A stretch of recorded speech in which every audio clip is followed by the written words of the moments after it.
Welcome to all parents and students. सर्व विद्यार्थ्यांचं आणि पालकांचं स्वागत. एक्सरसाइज 2.2 आपलं चालू आहे आणि त्यातले आपण 1 2 3 सम्स मागच्या व्हिडिओमध्ये कव्हर केलेत आणि आता आपण 4 आणि 5 हे दोन सम कव्हर करणार आहोत. In this video we are going to take question number 4 and 5 from practice set 2.2.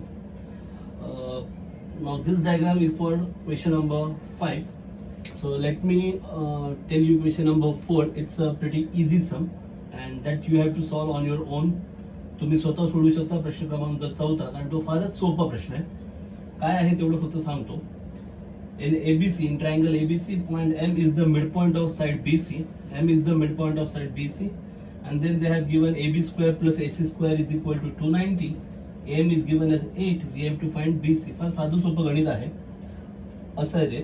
Triangle ABC मध्ये, इन ट्रायंगल एबीसी, एबीसी त्रिकोण एबीसी मध्ये they are given M is the mid point. M हा BC चा मध्यबिंदू आहे असं त्यांनी म्हटलेलं आहे. M is the mid point of side BC. आणि त्यांनी काय दिलंय, त्यांनी गणितात हे दिलंय ए बी वर्ग अधिक एसी वर्ग बरोबर 290 centimetre square. AB square plus AC square equal to 290 centimetre square आणि AM is equal to 8. AM बरोबर 8 सेंटीमीटर त्यांनी दिलेलं आहे आणि त्यांनी विचारलंय BC. We have to find BC. BC ची किंमत आपल्याला काढायची आहे. बस एवढंच गणित आहे. ते साधं सोपं आहे. म्हणजे बघितल्यावर कळतं की AM ही जर मध्यगा दिलेली आहे, M मध्यबिंदू आहे ना BC चा, म्हणजे AM काय झाली मध्यगा. मध्यगा म्हणजे कोणतं प्रमेय? बरोबर अपोलोनियसचा प्रमेय. फक्त अपोलोनियसचा प्रमेय वापरायचा आहे. मग काय लिहिणार पाहिजे तुम्ही? त्रिकोण एबीसी मध्ये, त्रिकोण एबीसी मध्ये रेखा AM ही मध्यगा आहे कारण पक्ष. हे पहिलं वाक्य असेल. काय असणार पहिलं वाक्य? त्रिकोण एबीसी मध्ये रेखा AM ही मध्यगा आहे कारण पक्ष. What will the first sentence? In triangle ABC seg AM is median. Reason given. Okay, that is the first sentence. Then by Apollonius theorem. मग काय म्हणाल? अपोलोनियसच्या प्रमेयानुसार काय येणार?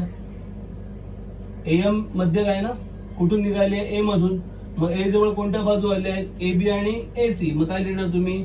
AB चा वर्ग अधिक AC चा वर्ग बरोबर मध्यगा AM, तिचा वर्ग AM चा वर्ग आणि त्याची काय करायची असते? दुप्पट. म्हणजे AM वर्गला कितीने गुणणार? 2 ने. अधिक समोरच्या बाजूचे दोन भाग झालेत ना, BM आणि CM. कुठलाही एक घेतला तरी चालेल. 2 गुणिले BM चा वर्ग अपोलोनियसचा प्रमेय. Okay, Apollonius theorem. Median, median from vertex A. Okay, so sides through A. A मध्ये कोणत्या साइड्स आहेत? AB and AC. So AB square plus AC square is equal to median square AM square and double 2AM square plus 2 parts of opposite side. Opposite side चे 2 parts झालेत BM and CM. Any one part you can take. BM square and double 2BM square. This is the Apollonius theorem. Now AB square plus AC square is already given 290. AB वर्ग अधिक AC वर्ग ची किंमत दिली आहे ना 290. म्हणजे इथे डायरेक्ट तुम्ही काय लिहिणार? 290. Here you have to write 290 equal to 2AM square. 2 into AM 8. 8 square. 2 गुणिले AM चा वर्ग. AM किती आहे? 8. म्हणजे 8 चा वर्ग plus 2 into BM square as it is. 2 गुणिले BM चा वर्ग जसंच्या तसं. मग आपल्याला हे 2 BM हवंय ना तुम्हाला. मग सगळ्यांना 2 ने भागायचं. Dividing by 2. Divide each and every term by 2. What you will get? So dividing by 2. सगळ्यांना 2 ने डिवाइड करा. Here you will divide 2 1 जा 145. 290 ला 2 ने भागलं किती येणार? 145. इथे 2 ने भागलं 2 गेले. 8 चा वर्ग 64. If you divide by 2, 2 will get cancel. 8 square is 64 plus divide by 2, 2 will get cancel. What remain? BM square. 2 ने भागलं 2 गेले. काय राहिलं? BM चा वर्ग. आता हे अधिक 64 इकडे गेल्यावर वजा म्हणजे काय होणार? 145 minus 64 equal to BM square. 145 वजा 64 बरोबर BM चा वर्ग. म्हणजेच काय मिळणार? BM चा वर्ग बरोबर पाचातून 4 गेला 1, 14तून 6 गेले 8, 145 minus 64, how much? 81. bm square equal to 81. But what we want? We want bm. bm चा वर्ग 81 आलाय, पण आपल्याला काय हवंय? bm हवाय. म्हणजे हा वर्ग घालवायचा आहे. वर्ग घालवायला काय करतो आपण? वर्गमूळ, taking square root. So taking square root bm is equal to 81 square root 9. 81 चा वर्गमूळ 9. So bm equal to 9 centimetre. bm बरोबर 9 सेमी. पण आपल्याला काय हवंय? BC ना.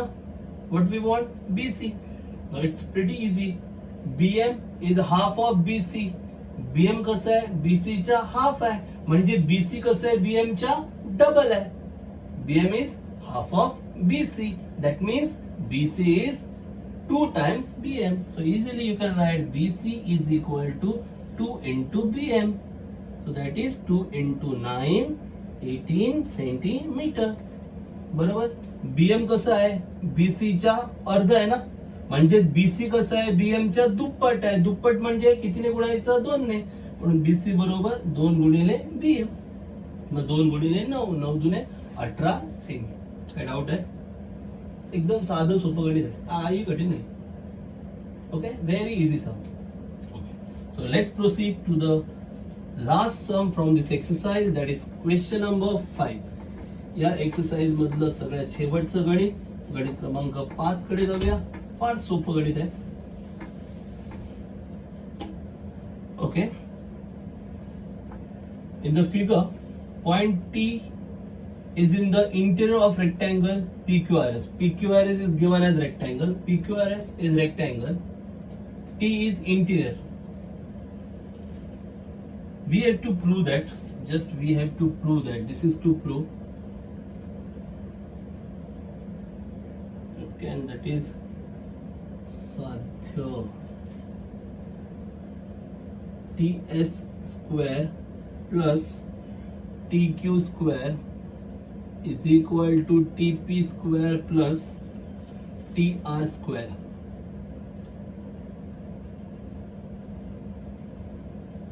Proof.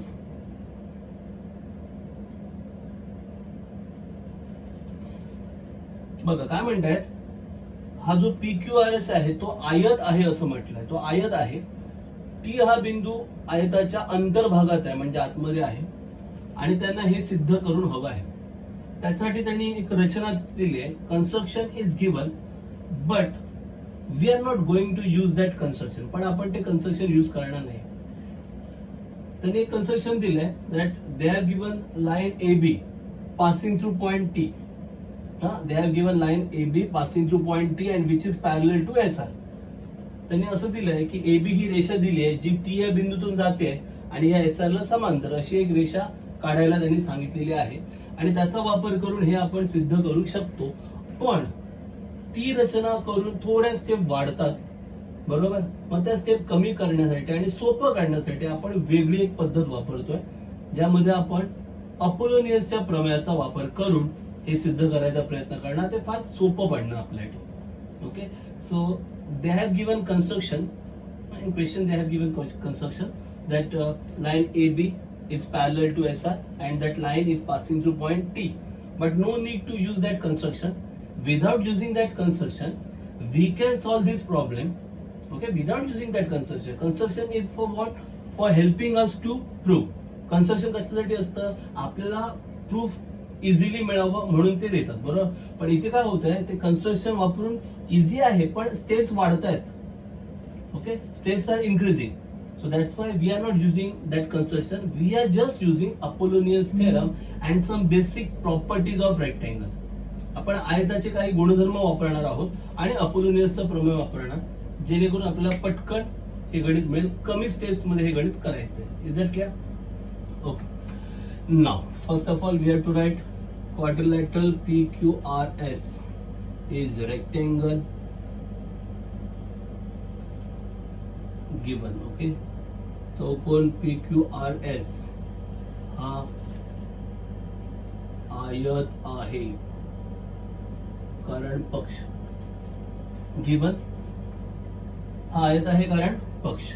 Okay, now this PR and this QS, these are the diagonals. PR and QS are the diagonals. PR आणि QS हे काय आहेत? आयताचे कर्ण आहेत, बरोबर. आता हे कर्ण एकमेकांना जिथे छेदतायत त्याला आपण नाव दिलंय O. Diagonals, they intersect each other at point O. That O, we have used that point O, so that we have to mention here. Okay, diagonals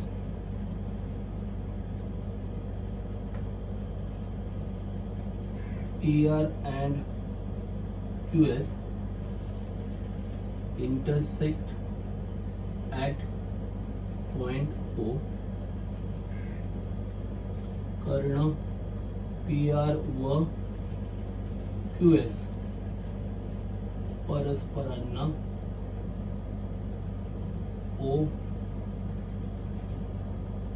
बिंदूत छेदतात. परस्परांना O बिंदूत छेदतात. Diagonals PR and QS intersect at point O. Now, what is the property of rectangle? आयताचा गुणधर्म काय आहे? तर आयताचे कर्ण एकरूप असतात आणि ते एकमेकांना दुभागतात. What is the property of rectangle? Diagonals of rectangle are congruent and they bisect each other. They are congruent and they bisect each other. Means what? This diagonal PR and QS both are same, as well as they are making equal parts of each other. So PR, just we have to write here,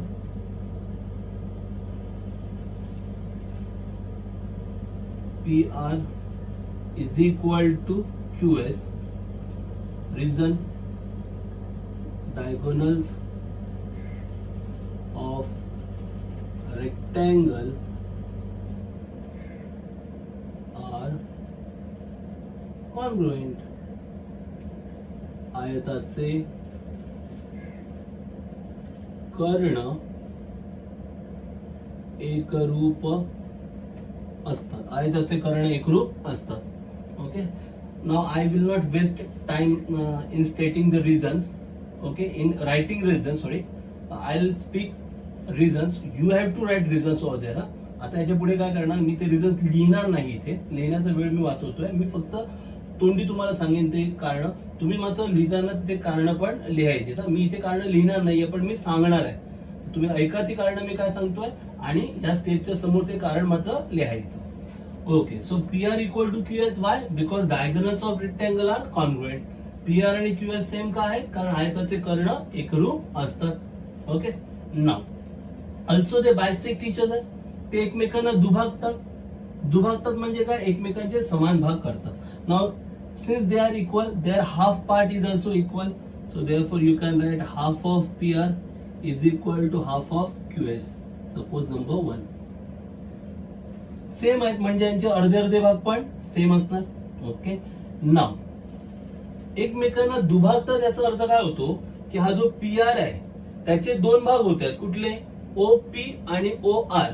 हा जो PR आहे ना त्याचे ह्या O मुळे दोन भाग झाले. एक भाग कोणता झाला? OP आणि दुसरा OR. हे दोन्ही भाग कसे आहेत? सेम. म्हणजे OP and OR both are same. आणि हे दोन्ही भाग ह्या PR च्या काय आहेत? अर्धे अर्धे आहेत. त्याला म्हणतात दुभागणं. तसंच हा जो QS आहे त्याचे दोन भाग झाले. कोणते?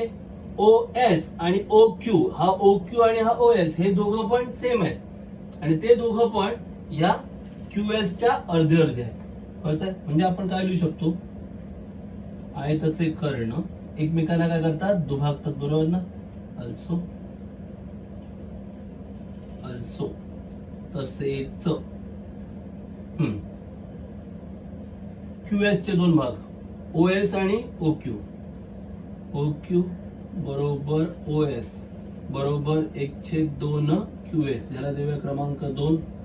त्यानंतर PR चे दोन भाग OP आणि OR. OP बरोबर OR आणि ते कोणाचे अर्धे आहेत? PR च्या अर्धे, याला देऊया क्रमांक 3.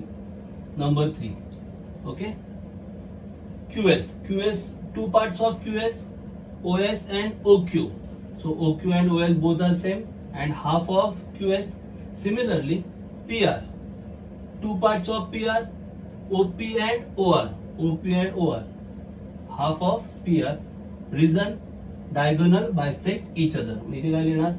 Reason diagonals of rectangle bisect each other. काय रिझन लिहिणार? What will be the reason? Diagonals of rectangle bisect each other. Okay. मराठीमध्ये काय म्हणतील? आयताचे कर्ण परस्परांना दुभागतात. काय लिहिणार? कारण आयताचे कर्ण परस्परांना दुभागतात. ओके. नाव जस्ट लुक ॲट 1, 2 and 3. 1, 2 आणि 3 कडे बघा. इथे काय म्हटलंय? 1/2 PR आणि 1/2 QS. म्हणजे PR चा अर्ध आणि QS चा अर्ध सेम आहे. मग PR चा अर्ध म्हणजेच OP आणि OR आणि QS च्या अर्धे म्हणजेच OQ आणि OS. जर हे दोघं सेम आहेत तर हे चारीच्या चारी पण काय असणार? सेम. काय बोलतोय कळतंय का? काय म्हटलं इथे आपण? PR चा अर्धा आणि QS चा अर्धा भाग सेम आहे. आता PR च्या अर्धे कोण आहेत? OP आणि OR. हे कसे आहेत? PR च्या अर्धे आहेत. आणि QS च्या अर्धे कोण आहेत? OQ आणि OS. मग इथे आपण काय म्हणतोय? PR चे अर्धे आणि QS च्या अर्धे जर सेम आहेत याचा अर्थ हे सगळेच्या सगळे कसे झाले? सेम झाले. Okay. Just pay attention. In number 1, what is given? Half of PR and half of QS both are same. Means PR चा half and QS चा half both are same. So half of PR चा half means what? OP and OR. OP and OR both are half of PR. दोघं पण PR चा half आहे. Same way OQ and OS are half of QS. OQ आणि OS कसे आहेत? QS चे half आहेत. पण इथे काय म्हणतो आपण? What we have said here? Half of PR and half of QS both are same na? That means these all 4 parts are same. Because these 2 parts are half of QS, these 2 parts are half of PR. So half of QS, half of PR both are same. That means all 4 parts are same. कळते मी काय म्हणते इथे? So what we have to write, therefore OP is equal to OQ is equal to OR is equal to OS from 1. याला पण reason द्यावं लागेल तुम्हाला. Number 4 from 1, 2 and 3. मराठीमध्ये काय लिहितील? इथे क्रमांक 4 लिहायचा आणि इथे काय लिहायचं पुढे? 1, 2 व 3 वरून. कारण काय लिहिणार? 1, 2 व 3 वरून. इथपर्यंत कळलं? Have you got it? काय केलं? Diagonal PR, diagonal QS intersect at point O. कळलं का? कर्ण PR, कर्ण QS एकमेकांना कुठे छेदतायत? O मध्ये. ओके. मग काय म्हटलं? आयताचे कर्ण काय असतात? एकरूप. Diagonals of rectangle are congruent. Means PR, QS both are same. PR equal to QS. मग काय केलं? त्यांचं हाफ केलं, अर्ध अर्ध. Half PR equal to half QS. Number 1. 1/2 PR बरोबर 1/2 QS बरोबर 1 झालं. आता आयताचे कर्ण एकमेकांना दुभागतात म्हणजे काय? एकमेकांचे समान भाग करतात. म्हणजे हा जो PR आहे त्याचे 2 भाग झाले. कुठला? OP आणि OR. हे दोन्ही भाग कसे आहेत? PR च्या अर्धे आहेत म्हणून PR च्या अर्धे OP आणि OR. त्यानंतर हा जो QS आहे त्याच्या अर्धे 2 भाग आहेत. कुठले? OS आणि OQ. हे OS आणि OQ दोघे पण QS च्या अर्धे. Diagonal bisect each other means what? डायगोनल्सचे 2 पार्ट झाले. 2 parts are equal and half means what? PR diagonal 2 parts, OP and OR. OP and OR these are the 2 parts. आणि ते कसे आहेत? PR च्या हाफ आहेत. Half of PR, OP and OR. Same way QS चे 2 parts कोणते? OS, OQ. OS, OQ हे पण कसे आहेत? QS च्या हाफ आहेत. आताच म्हटलंय half PR, half QS same आहे ना, म्हणजे हे सगळेच्या सगळे सेम आहेत. कळलंय की नाही कळलंय? हे मेन होतं बस, बाकी सगळं इझी.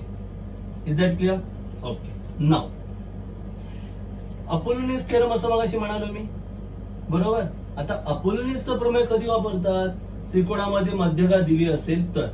मग जरा नीट बघा, असे त्रिकोण शोधायचे ज्यात तुम्हाला मध्यगा दिसेल, ते शोधणं फार महत्वाचं आहे. एक त्रिकोण मी सांगतो तुम्हाला, तो आहे बघा हा PTR. नीट बघा, PTR हा जो त्रिकोण आहे, PTR असा त्रिकोण आहे तो. इथे मी ड्रॉ करतो. इथे P आहे, इथे टी आहे, इथे आर आहे, बरोबर, आणि हा असा जोडला गेलाय, आणि इथे मध्ये ओ आहे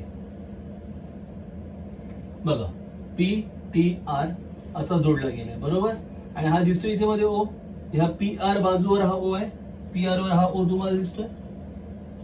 आता मगाशीच म्हटल्याप्रमाणे ओपी आणि ओ आर सेम आहेत ना, याचा अर्थ ओ हा पी आर चा मध्यबिंदू झाला की नाही झाला.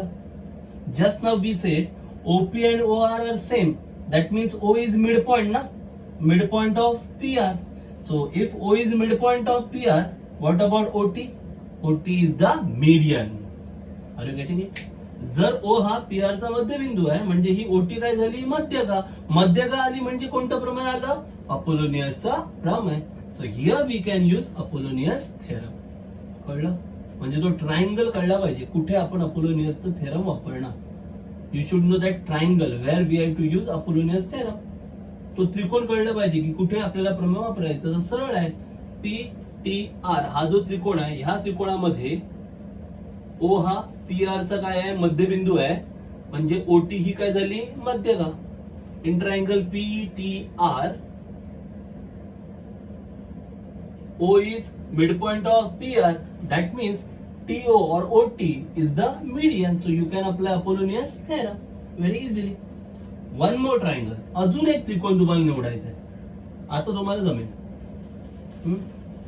In which again OT is the median. तो जो दुसरा त्रिकोण आहे ना, त्यात पण OT ही मध्यक आहे. आता कळलं, समजतंय? Are you getting it? QTS. Look at this triangle. कळतंय का त्रिकोण QTS? हा बघा, हा त्रिकोण. ह्या त्रिकोणामध्ये पण हा जो O आहे तो ह्या QS चा मध्यबिंदू आहे ना. O is mid point of QS, means OT is the median. म्हणजे पुन्हा OT काय होणार, मध्यगा. समजताय दोन त्रिकोण? हे दोन त्रिकोण कळले पाहिजे. Okay, so now here we have to apply. Okay, एवढं कळलं. Now we have to just, where should I write now? Okay, let me erase this one.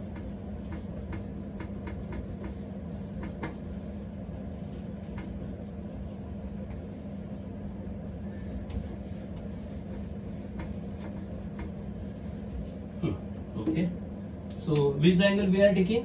PTR. Okay, in triangle now. After this, number 4. Now in triangle PTR,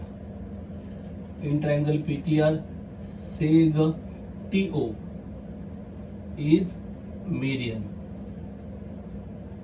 त्रिकोण PTR मध्ये रेख TO ही काय आहे, मध्यगा आहे. Okay, TO is the median. TO ही मध्यक है. Just apply which theorem? Apollonius theorem. Look at this triangle. This is like this.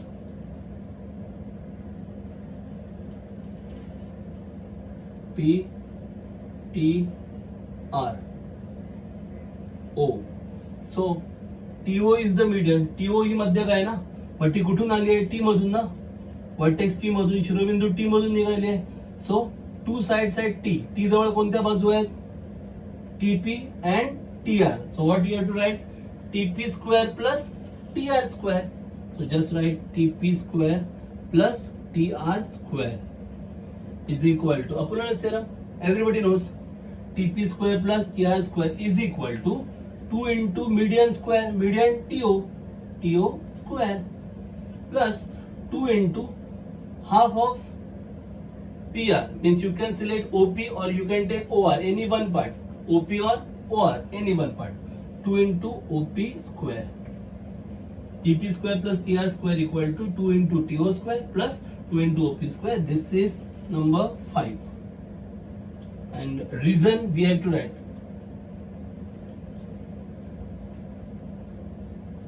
Here you have to write reason number 5 and here write Apollonius theorem. इथे कारण लिहायचं Apollonius प्रमेय, अपोलोनियसचे प्रमेय. काय केलं कळलं, त्रिकोण पीटीआर मध्ये TO मध्यक आहे, मध्यगा कुठून निघाली आहे? टी मधून निघाली आहे. मग टी जवळ कोणती बाजू आहे? टीपी आणि टीआर. म्हणून टीपीचा वर्ग अधिक टीआरचा वर्ग बरोबर 2 गुणिले मध्यगेचा वर्ग. मध्यगा कोणती आहे? टीओ. म्हणून 2 गुणिले टीओचा वर्ग अधिक 2 गुणिले समोर 2 भाग झालेत, एक ओपी आणि एक ओआर, कुठला पण घेतला तरी चालेल. 2 गुणिले ओपीचा वर्ग. क्रमांक 5 कारण लिहायचं अपोलोनियसचे प्रमेय. क्लिअर? हा. आता दुसरा त्रिकोण कोणता बोललो होतो? QTS लिहायचं. In triangle QTS again median TO. In triangle QTS seg TO is median. त्रिकोण QTS मध्ये रेख TO ही काय आहे? मध्यगा आहे. रेख TO ही मध्यगा आहे. Which theorem? Apollonius theorem. Okay, just apply that theorem. QTS. Let's draw the triangle QTS. How is it? QTS. Q, T, and S. Here it is T, here it is Q, and here it is S, and here it is O. Okay, QTS. This is the triangle. त्रिकोण कोणता आहे? Q, T आणि S. आणि मध्यगा कोणती आहे? TO. Median is TO. Which theorem? Apollonius theorem. आता ही मध्यगा कुठून निघाली आहे? T मधून ना. मग T जवळ कोणती बाजू आहे? TQ आणि TS. काय होणार? TQ चा वर्ग अधिक TS चा वर्ग. Therefore TQ चा वर्ग अधिक TS चा वर्ग बरोबर काय होणार? 2 गुणिले मध्यगेचा वर्ग. 2 गुणिले TO चा वर्ग अधिक 2 गुणिले 2 भाग झालेत ना कुठले? OR आणि OS, कुठलाही घेतला तरी चालेल. 2 गुणिले OR चा वर्ग. नंबर येणार त्याला एवढाच नंबर द्यायची काही गरज नाही. 2 गुणिले OR चा वर्ग. Okay. Apollonius theorem. QTS. TO is the median passing through vertex T. मग T जवळ कोणत्या साइड्स आल्यात? TQ आणि TS. मग काय होणार? TQ square plus TS square is equal to 2 times मीडियनचा स्क्वेअर. मीडियन कोणती आहे? TO. 2 into TO square plus 2 into 2 part झालेत ना. कुठले 2 पार्ट्स? OR आणि OS, कोणताही घेतला तरी चालेल. 2 into OR square. Apollonius theorem. This is 4, this is 5. Okay. Let number 6. हा रिझन काय लिहिणार? By Apollonius theorem. Apollonius theorem इथे रिझन लिहायचं अपोलोनियस थेरम. मराठीत काय लिहिणार? अपोलोनियसचे प्रमेय. Okay. Now here we have to show TS square plus TQ square. TS square plus TQ square equal to TP square plus TR square. TP plus TR square. म्हणजे ह्या दोन side same दाखवायच्या. We have to show this 2 side same. ह्या दोन बाजू same दाखवायच्या म्हणजे ह्या दोन बाजू पण सेम आल्या पाहिजेत. मग त्यातलं 2TO square 2TO square same आहे. 2TO वर्ग 2TO वर्ग सेम आहे. फक्त हे सेम दाखवायचं आहे ना. आणि हे सेम ऑलरेडी दाखवलंय. हे काय? OP इक्वल टू OR दाखवलंय ना. नंबर 4. म्हणजे आपण ह्या OR च्या इथे OP लिहिलं तरी पण चालू शकतं. कळलं का? In place of OR we can write OP because OP and OR both are same. So just write. So therefore TQ square plus TS square is equal to 2TO square plus 2. In place of OR you can write OP square. Okay. For that sentence you can write from 4 and 6. From 4 and 6. म्हणजे 4 मध्ये आपण OR आणि OP same आहे ते म्हटलंय. बरोबर. So from 4 and 6. OP equal to OR. Now just look at this sentence. आता फक्त बघा इकडे. ओके. OR च्या इथे आपण OP लिहिलं. त्याला देऊया नंबर 7. रिझन येणार फ्रॉम 4 and 6. काय लिहिणार? विधान मराठीवाले काय लिहिणार? 4 व 6 वरून. 4 व 6 वरून. Now just check at number 5 आणि नंबर 7. आता 5 आणि 7 कडे बघा. ही जी बाजू आहे आणि ही बाजू सेम आहे की वेगळी आहे? RHS of both the statement is same. दोघांची पण ही बाजू सेम आहे ना, उजवी बाजू सेम आहे म्हणजे डावी बाजू पण काय ना सेम आहे ना. So therefore now you can write TS square, जसं हवंय तसं, TS square plus TQ square is equal to TP square plus TR square. काय लिहायचं? From 5 and 7. मराठीवाले काय लिहितील? 5 आणि 7 वरून. From 5 and 7. का ते कळलं? कारण 5 मध्ये जी उजवी बाजू आहे तीच 7 मध्ये पण आहे. Statement number 5 and statement number 7 both have same RHS, therefore LHS is also same. That's our proof. काय केलं कळलं? म्हणजे याच्यात थोडासा वेळ कमी जातो.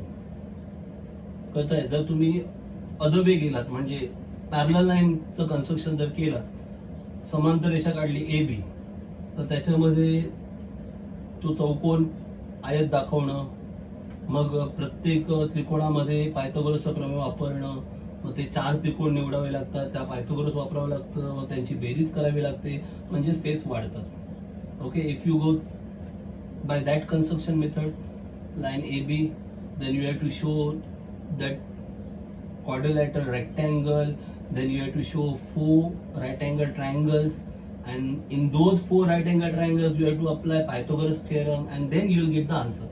So number of steps are more in that method. Here number of steps are less. कळलं? काय केलं होतं आपण इथे? आपण पहिलं काय केलं? तर पहिलं आपण कर्ण एकरूप दाखवले होते. कोणते कर्ण? PR आणि QS. मग त्यांचे अर्धे भाग सेम दाखवले. 1/2 PR बरोबर 1/2 QS. First we show diagonals same, PR equal to QS, then half PR equal to half QS. Okay, then diagonals bisect each other, कर्ण एकमेकांना दुभागतात, so they bisect each other means OP equal to OR equal to half of PR, OS equal to OQ equal to half of QS. बरोबर ना? OS बरोबर OQ आणि कसे हे दोघे पण QS च्या अर्धे आहेत. मग आपल्याला कळलं की PR चा अर्ध आणि QS चा अर्ध सेम आहेत. याचा अर्थ हे जे चारही भाग काय आहेत सेमच आहेत, कारण PR आणि QS सेम आहेत, मग त्यांचे अर्धे अर्धे भाग पण सेम असणार. झालं. That is equation number 4. ते होतं आपलं विधान क्रमांक 4, जिथे आपण OP, OR, OS, OQ सगळे काय दाखवले? सेम दाखवले. आणि मग आपण काय केलं? 2 त्रिकोण निवडले. Then we selected 2 triangles. Okay, PTR and then QTS. 2 त्रिकोण निवडले, PTR आणि QTS. दोघांमध्ये पण एकच मध्यका आहे. कोणती? TO. Both have same median, which? TO. And median is given, which theorem we have to apply? Apollonius theorem. मध्यका दिली आहे, कोणतं प्रमेय वापरलं? Apollonius theorem. मग PTR मध्ये यूज केलं, हे आन्सर आलं. QTS मध्ये यूज केलं, हे आन्सर आलं. मग दोघांमध्ये डिफरन्स काय होता? जस्ट इथे OP होतं आणि इथे OR होतं. पण आपण ऑलरेडी स्टेटमेंट नंबर 4 मध्ये दाखवलं, विधान क्रमांक 4 मध्ये दाखवलं होतं की OP, OR सगळं सेम आहे, म्हणजे आपण या OR चे इथे पुन्हा OP लिहिलं तरी पण चालेल. In place of OR we can write OP. Now number 5 and number 7 has got same RHS. दोघांची पण उजवी बाजू सेम आहे, so LHS is also same. That is our proof. हेच आपल्याला सिद्ध करायचं होतं. Is that clear? Okay. So here we have completed exercise 2.2 and the complete chapter number 2 Pythagoras theorem. इथे आपण प्रश्नांचं 2.2 संपवलेलं आहे. त्याचप्रमाणे प्रकरण क्रमांक 2 पायथागोरसचा प्रमेय हे देखील संपलेलं आहे. Okay, so just go through all these sums. Very easy chapter. Watch both the videos based on chapter number 2. Whatever videos are there on chapter number 2, watch them and practice them. जे काही video आहेत ते नीट पहा, त्यांची practice करा. कळलं? फारच साधे आणि सोपे प्रश्न आहेत, काही कठीण नाहीये, आणि बोर्ड एक्झाम मध्ये एकदम इझी सम विचारले जातात. दे जस्ट चेंज व्हॅल्यूज, ते फक्त किमती बदलतात. Okay, so similar type of problem from miscellaneous or problem set, try to solve them. अशाच प्रकारची काही गणितं असतील उदाहरण संग्रहामध्ये, प्रश्नसंचामध्ये, तर ती सोडवण्याचा नक्की प्रयत्न करा. Once again thanks for watching video. अशाच प्रकारे व्हिडिओ पाहत राहा आणि अभ्यास करत राहा.